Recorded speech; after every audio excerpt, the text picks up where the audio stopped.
Today, we're going to dig into self-worth and all the ways that a lack of self-worth can affect our recovery and affect our lives. If you've ever struggled with people-pleasing, setting boundaries, fear of failure, or if you've ever found yourself wondering, who am I? Stay tuned. We had a great conversation that we think you're really going to enjoy.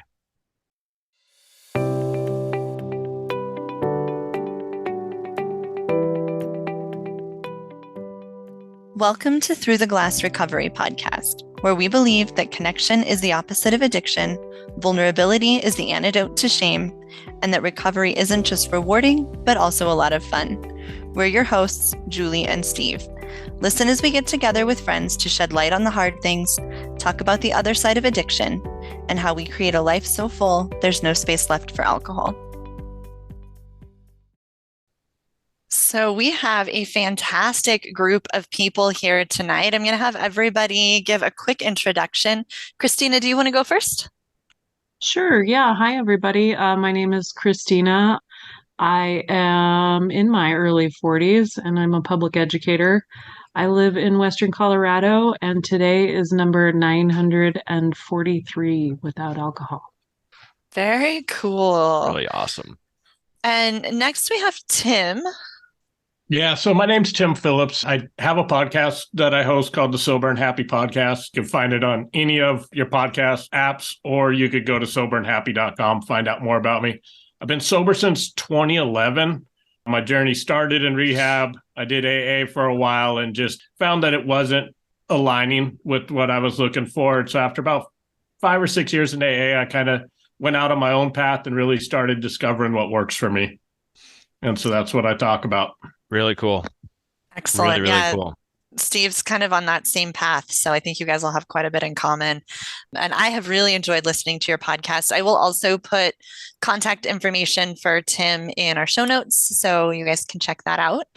And last but not least, we have Jessica back for a second time. Hi, my name's Jessica. I am a mom of two. I live in Connecticut. I work as a paralegal, and I've been sober since August 12th of 2021, or no, 2022. So it's been 6 months. And yeah, I don't know if there's anything else. Awesome. You just hit 6 months. Congratulations. Yeah, that's a big awesome. milestone. That's really good. That's really amazing. Yeah. Well, thank you guys all for being here tonight. If there's one topic that comes up more than any other in nearly every sober conversation I've been in, it's self-worth. A lack of self-worth seems to be at the base of so many of the reasons that we drink, from letting people walk all over us, to perfectionism, to not creating the life that we want, to believing we deserve a life in recovery. Low self-worth can hold us down forever if we let it. So, how have you struggled with self-worth? And what has that looked like in your life? What are you doing to increase your self-worth? And how has that manifested in your life in recovery? It's kind of a big topic. Yeah, it is. I don't think we're going to cover everything that could be said about it. I think for me, including, or, you mentioned that self-worth bubbles up in most every conversation. I think boundaries do as well. And self-worth and boundaries really are peas in a pod for me. The longer I'm sober, the more I notice what I will and will not tolerate. And, when I was drinking, I thought I deserved the bad things that came my way. And so I just, rolled over and took it. And now that I've got some sober time and some reflection, I can kind of stand in my own strength and say, actually, that's not okay with me. And that wouldn't have really happened if I hadn't had the clarity of sobriety and just the time to reflect. So I'm also a very firm believer in fake it till you make it. So, those especially early days, you're like, oh God, am I going to make it to 9 p.m.? And you do, and you pat yourself on the back and you go to bed clear-headed, wake up without a hangover, and fake it all again the next day. And I think the same can come for self-worth if you're, exploring of course, we're talking about sobriety today, but if you're exploring a new career, if you're, looking into a new relationship, whatever it is, if you just kind of know that failing doesn't just absolutely mean death, that you can kind of ease your way into it and learn from your mistakes. The nice side effect of that is some increased self-worth. Yeah, the fear of failure thing came up for me when I was just thinking about this topic. And for me, since I can remember, even as a little girl, if I failed in some way, if I got a bad grade on a test, if I made a friend mad at me or disappointed my parents or whatever it was, even all the way back then, that directly affected my self-worth. And that's just carried on into adulthood. And the fear of failure has kept me from doing, I mean, even as far, even quitting drinking, right? Like I was so afraid that I was going to quit. I would never tell anybody I was quitting because I was so afraid I was going to fail. And then that would make me look like a failure and everybody would know. And like it dragged into everything. And I think just that fear of failure is a big piece of the self-worth struggles that a lot of us go through. You say the one thing there, Julie, the everyone's gonna know.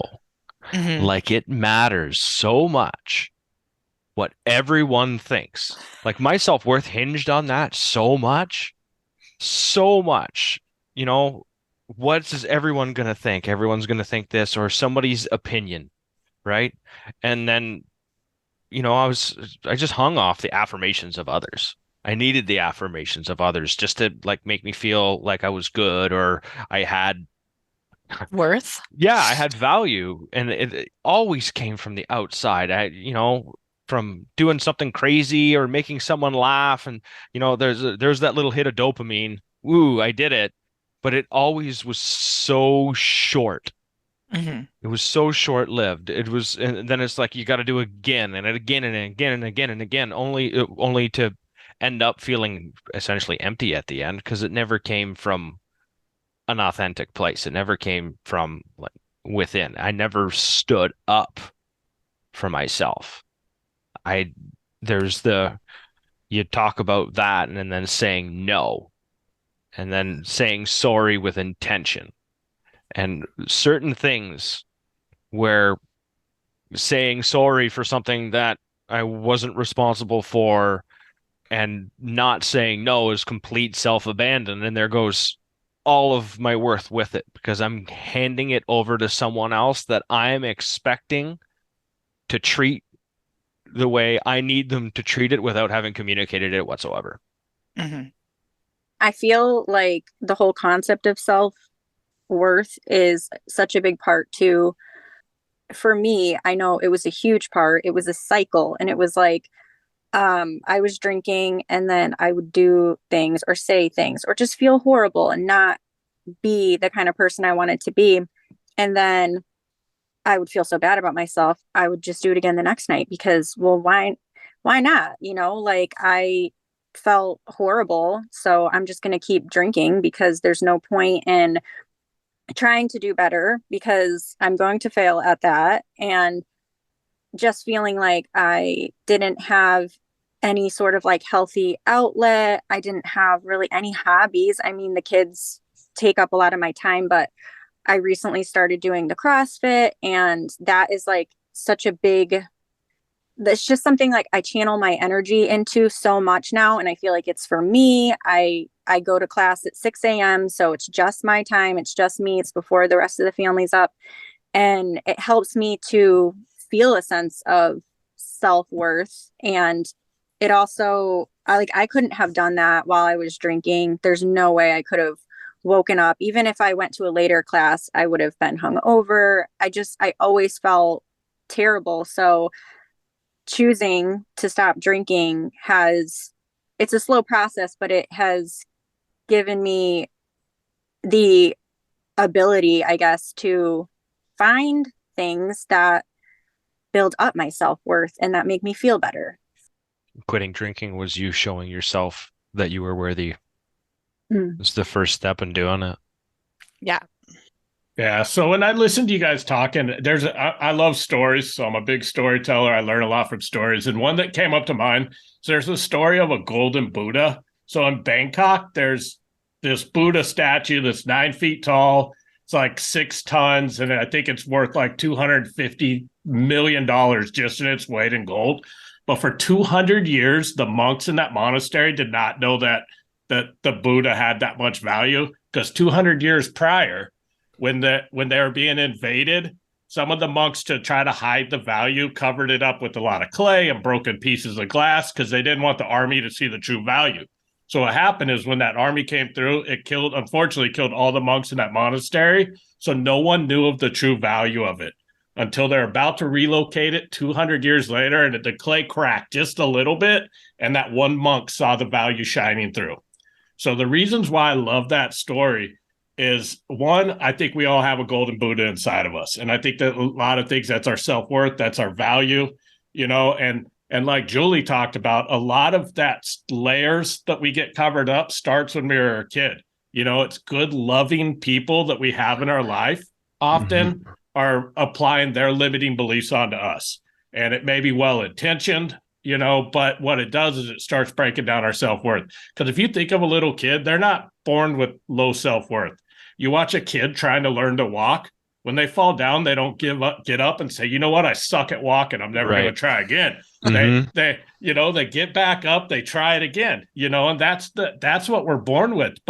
And then especially, like Jessica was talking about, when we come into recovery, like most of us have a whole bunch of things that we come into that we're ashamed of, things that we did and so often we focus so much on those things that we don't actually see our own true value.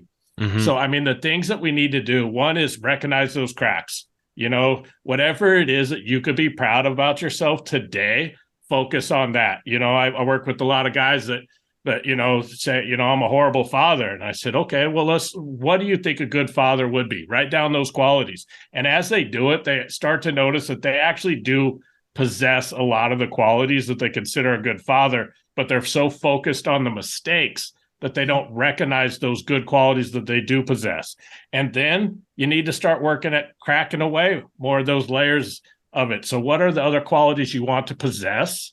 And then start working towards it, like Christina said, I'm sorry, someone talked about fake it till you make it. I think it was Christina, yeah. And so it's a lot of things that you could do like that. And I know a lot of people don't like the term fake it because, they think we're faking it. So if you don't like the term, don't focus on that. Believe it till you achieve it, find a term that you like and just move on and start working towards it. And then the last thing about that, like, we need to find people like that monk that saw that one crack in it and decided to keep chipping away. So a lot of times we have people in our lives that may not be the most supportive when we're trying to change. They want to keep pointing out the bad things that we did in the past. And it could be for several reasons. Maybe they're still angry. Maybe that they're insecure that we're changing and growing, and that shining a light on some of their deficiencies. So it's real key. And I know Christina was the one who talked about like how important it is to set boundaries. And that's what I had to do early in recovery, is the people who wanted to continue to change and point out my faults and my past mistakes. I just had to have a conversation and said, hey, look, I'm changing. I'm becoming a new person. I know I made mistakes in the past, but that's my past and it's not who I am today. So I need you to love and support and not remind me of that. And if they're unable to do that, I had to just move on from them, because we kick ourselves enough while we're down. We don't need help from other people. Definitely don't need help from other people. It's interesting you say that. There's so many times like you do 10 things that are good. You do, like, you're having the greatest day, and one thing, all 10 of those just get erased. Yeah. Right. And it's the one thing. And it doesn't even have to be a big thing. Sometimes it's like one of the smallest things, that one thing. All of the good disappears behind the bad. I mean, I guess one of the most beautiful things about sobriety is now the good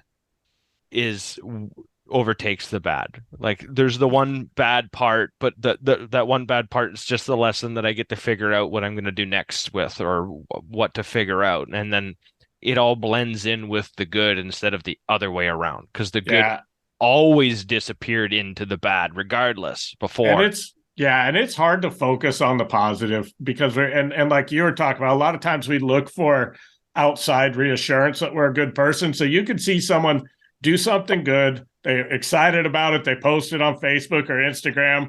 They could have 50 comments of like, "Oh, wow, you're amazing." And then one person could comment that, "Oh, you're just being good because you're looking for attention."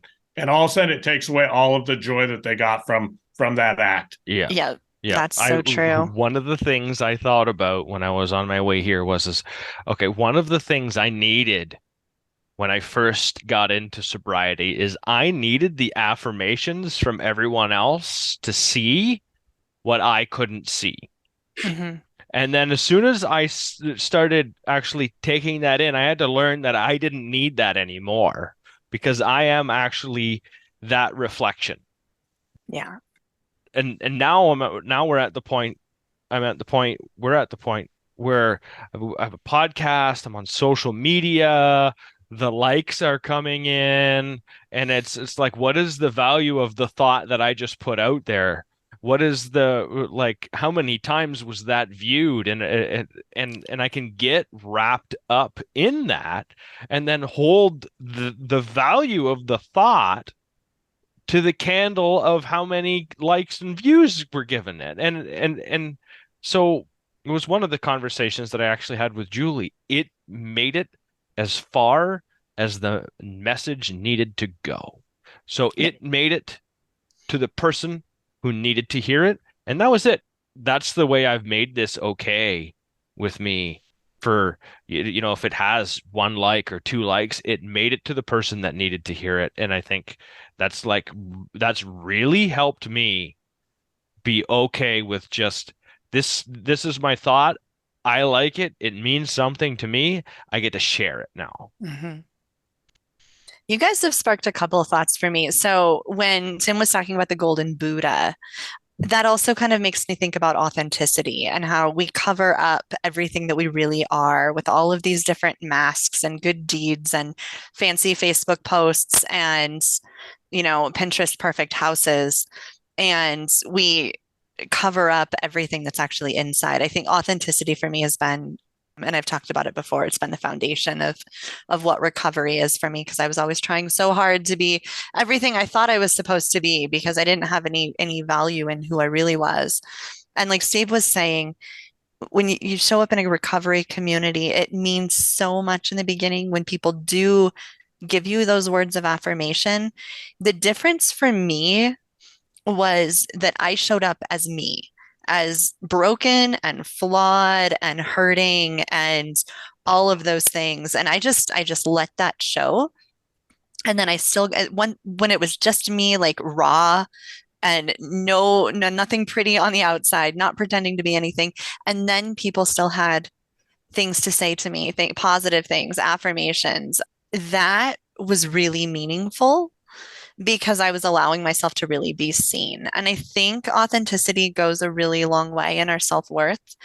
When I was doing the perfectionist mom thing for, like my whole mom career, all of those nice words that people said were not about me. They weren't about the authentic, real version of me.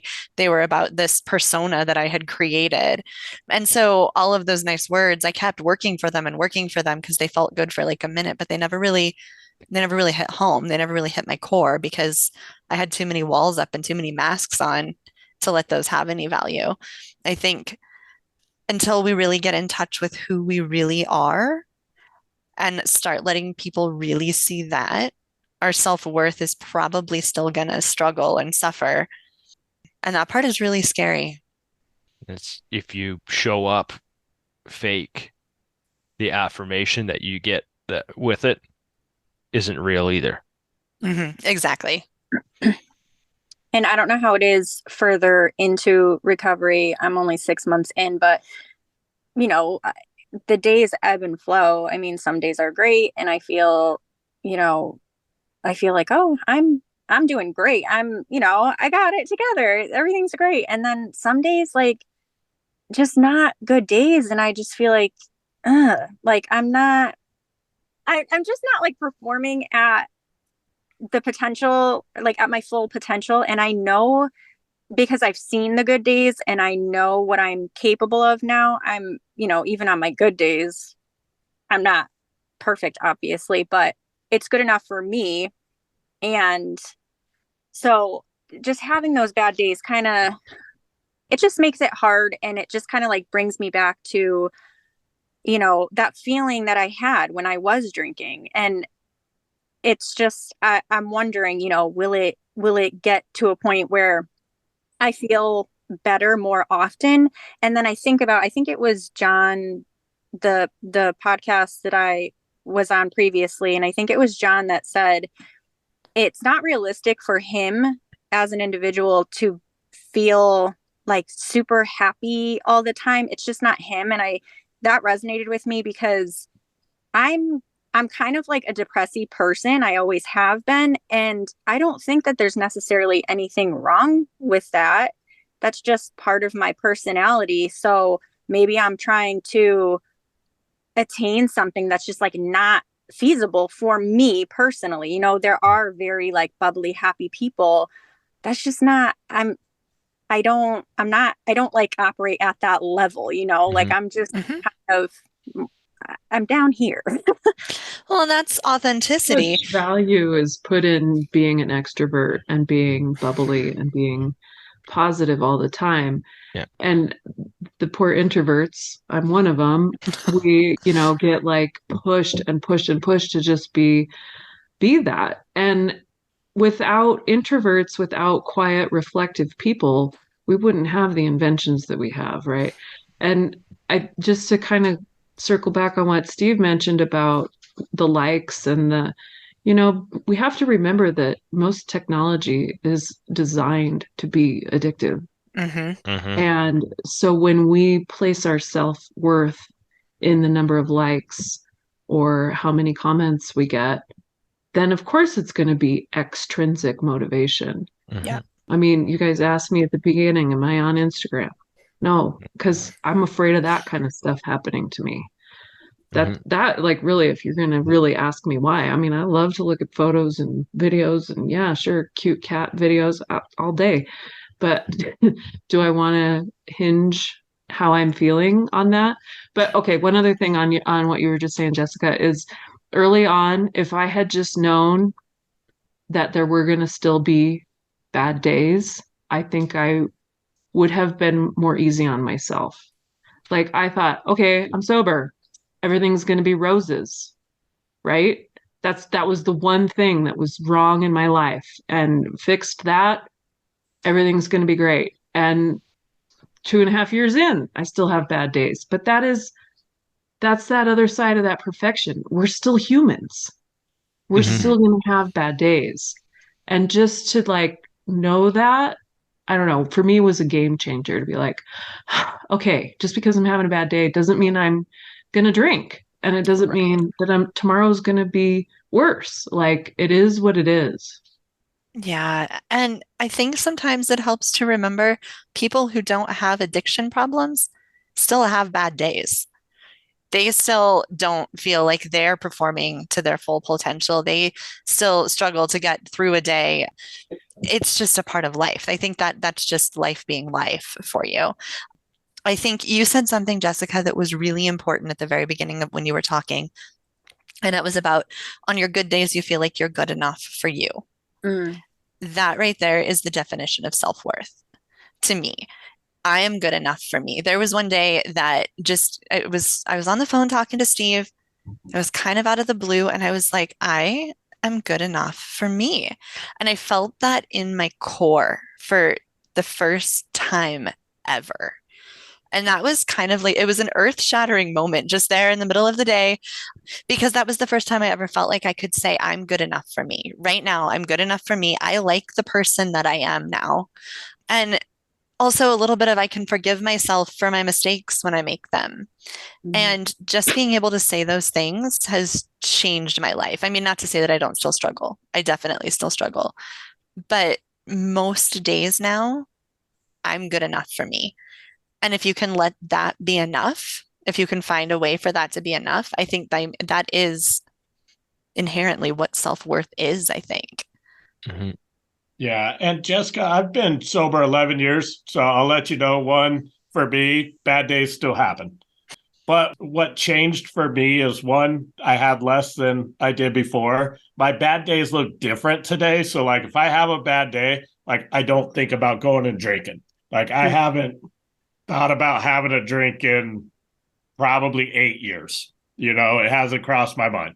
So, but what I do with those bad days is one, like at the end of the day, if I just had a day where I'm like, I just did not feel it, I look, was there any learning lessons? Did I make any mistakes that I could grow from? Did I not do something that I know makes me feel better? Like you said, you feel great about going to CrossFit. Did you skip CrossFit that day?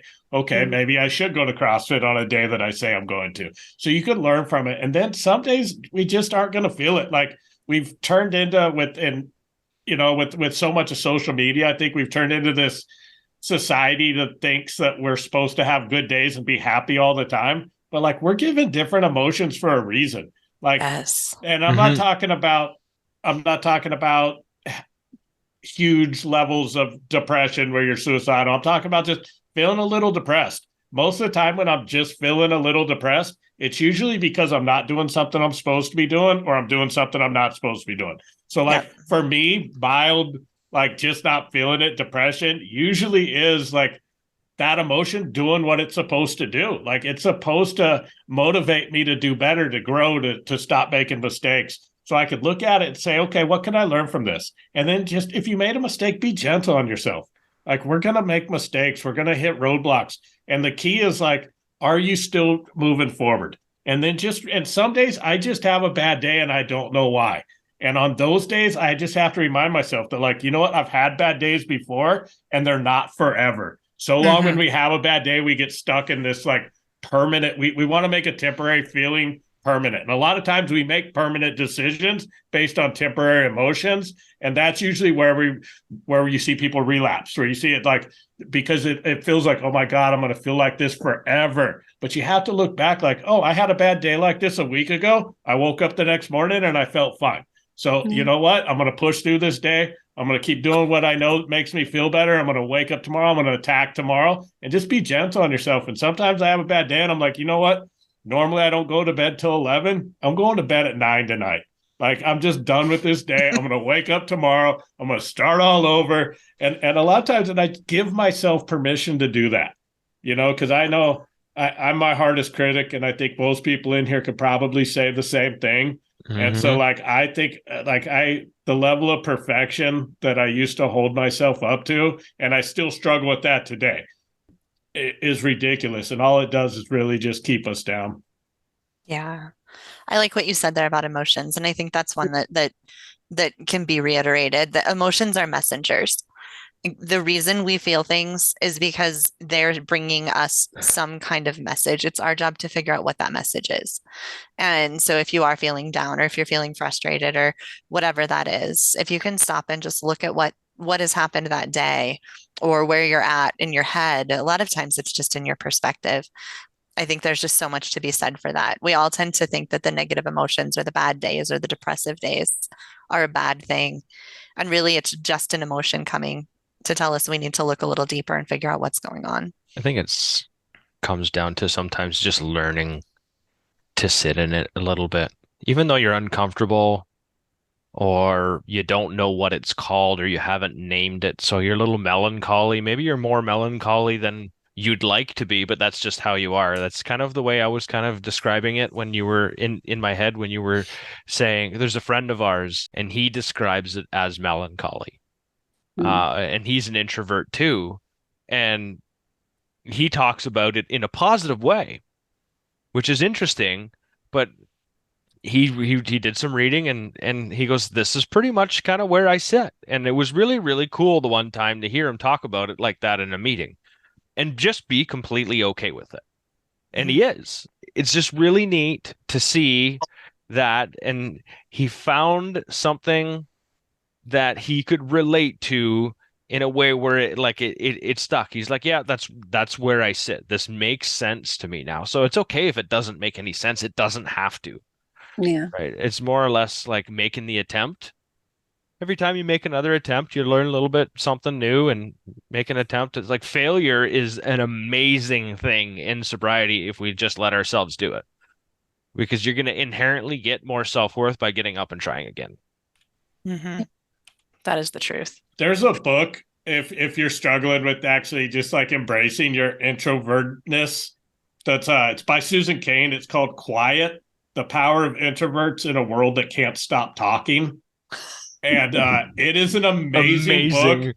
And she studied introverts and she talks about the power of introverts and why it's important to have introverts. The world was all extroverts, it'd be crazy.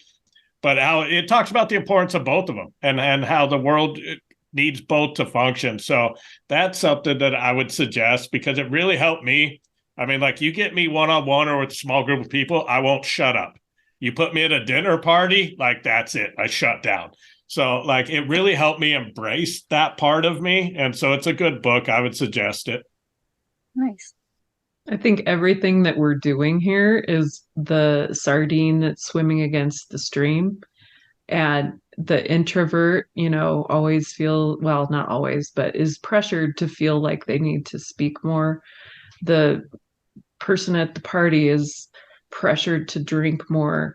We are now exploring our own inner depths, our caverns, and we have to stop and say, is this truly me? Or is this something that somebody taught me that I'm feeling like is me? And that beat, that pause is where the growth happens, of course, but that it's also where the friction is, right? Because we are the anti-society. We are the anti-path right now. And that's a tough road to walk every single day, especially alone, which brings us to this community that we're sitting in right now and the amazing resources that are available for sobriety. And I think one thing you said that really stuck out to me was like that you drank to try to not be an introvert, to feel comfortable in a party, to feel. And I think that right there it takes us back to the self-worth. You felt there was something wrong with you. And so many times we drink to try to avoid like or to make us feel better or to avoid emotions. And instead of facing them, and like someone said earlier, like it was Steve talking about like sitting with those emotions. Like I hate it, but my therapist tells me all the time that the only way is through, not around. Like you have to sit with the emotion because that's what we do. We drink to try to avoid feeling bad, whatever it is, whether it's guilt or not feeling enough. That's why we drink. So until we actually start feeling those emotions and working through them instead of trying to avoid them, because trying to avoid them is the same pattern as any addiction. You're just whatever you're using now, whether it's social media, sitting on your phone, eating, like you pick any other bad habit. And I don't think like it's a cross addiction thing. I think it's just people haven't healed yet and they're looking for something else to cover up that emotion. Mm-hmm. It's also hard to know when you've been drinking for so long.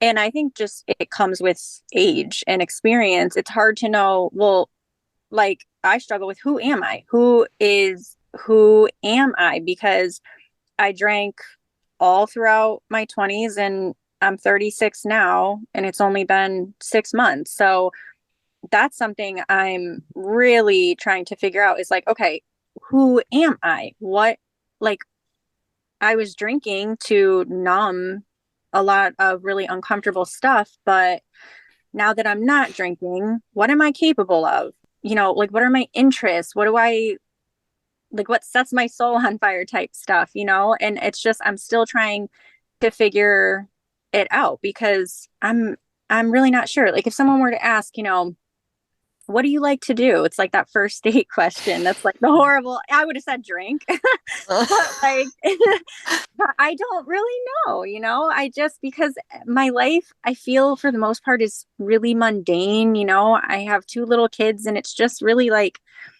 I go to work and I keep them alive. And I recently started, doing CrossFit, which I love, but like really like the deep stuff, I'm not totally sure who I am deep down yet. And that is okay. Yeah. It is okay. I think we could probably record an entire podcast episode or 5 on authenticity and learning who we are and figuring that out. I will say, since we're doing book recommendations on this episode, Rewired by Erica Spiegelman absolutely changed my understanding of myself. The first chapter in that book is all about authenticity. And after you read the chapter, there's a list of journaling questions. And I spent like a solid 6 weeks journaling every single day, digging into those questions and really trying to figure out who I was deep down in my core. And I could probably go through those questions again and discover a lot more.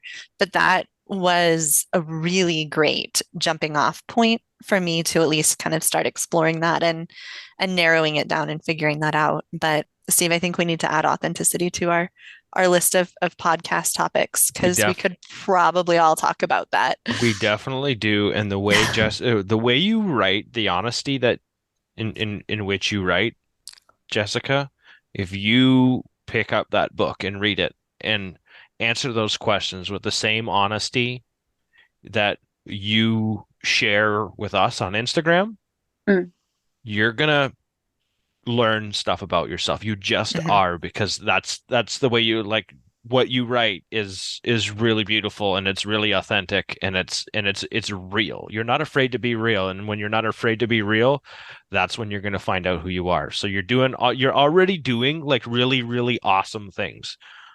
Yeah. And shameless plug, I do have an episode on my podcast about rediscovering your identity. So awesome. Shameless plug, check that out. But you know what, Jessica? I think the fact that you're asking yourself who you are, I think that is so amazing. How many people are 36 years old and has just accepted that they are who they are and they're never going to change? You know, so you're asking yourself, who am I? Like, who do I want to be? What do I want to grow into? What kind of mom do you want to be? What kind of person do you want to be? What type of person would you be proud of you being?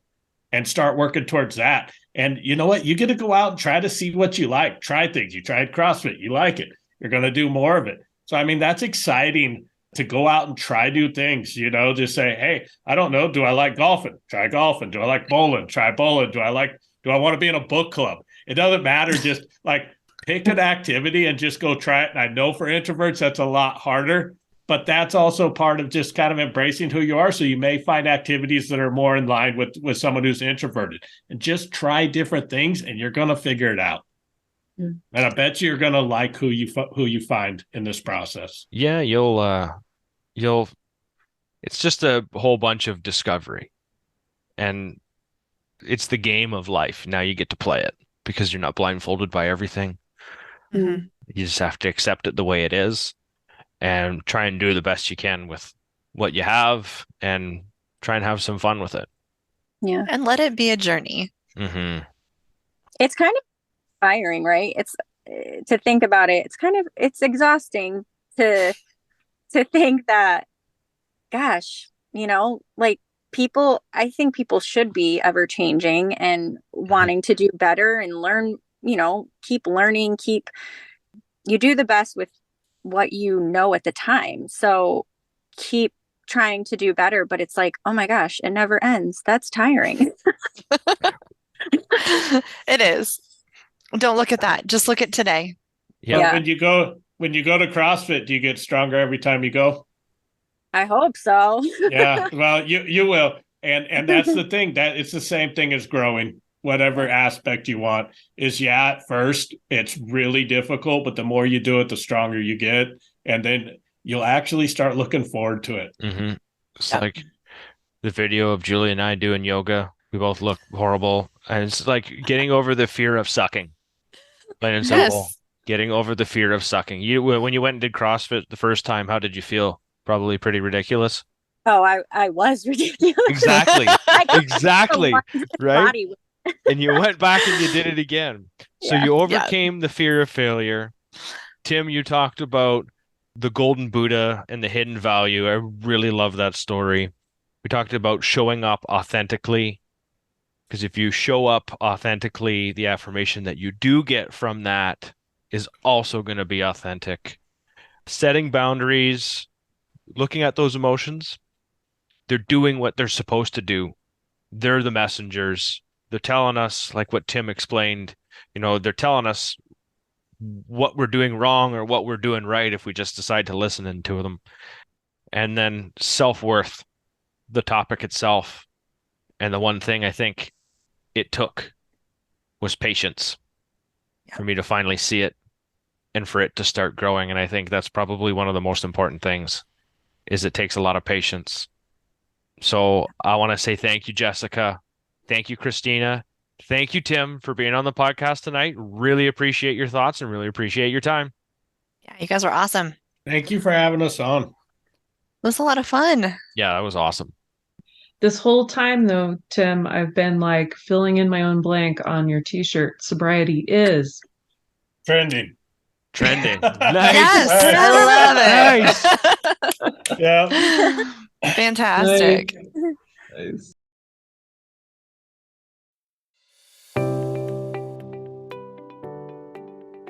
Thanks so much to our listeners for spending your time with us tonight.